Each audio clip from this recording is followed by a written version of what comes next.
জসিম আর শাবানা পালিয়ে বিয়ে করে গভীর জঙ্গলে গিয়ে লুকায়।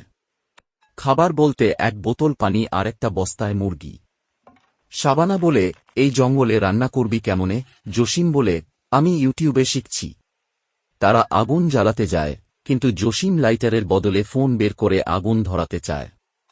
শাবানা বলে, ওইটা তো ফেসবুক চালানোর যন্ত্র। অনেক কষ্টে আগুন ধরায়, আর মুরগি রান্না শুরু করে। ঝাল বেশি হয়ে গেলে শাবানা চিৎকার করে, এটা তো ভূতের খাবার। তখন হঠাৎ পাশের ঝোপ থেকে এক বানর এসে চামচ নিয়ে বসে পড়ে। জসিম বলে, এই রান্না যদি বেঁচে ফিরি, আমি বাবুর্চি হব। শেষে তারা সেই মশলাদার মুরগি খেয়ে এমন হাসে যে জঙ্গলের বাঘ পর্যন্ত ভয় পেয়ে পালায়। জসিম আর শাবানা মশলাদার মুরগি খেয়ে যখন একটু আরাম করে বসেছে, তখন হঠাৎ একদম পেছনের ঝোপ থেকে আওয়াজ, কু কু কুরাক। শাবানা চমকে উঠে বলে, এইটা কি আবার সেই মুরগির আত্মা? জসিম বলে, না রে পাগলি, এইটা তো ওর ভাই আসছে প্রতিশোধ নিতে।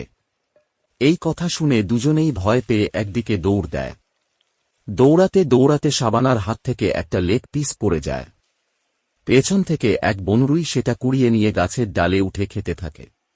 জসিম থেমে বলে, দেখ দেখ, এখন তো রান্না শেখানোর চ্যানেল খুলতে হবে বন্য প্রাণীদের জন্য। দুজন জঙ্গলের ভিতর দৌড়ে এক জায়গায় গিয়ে দেখে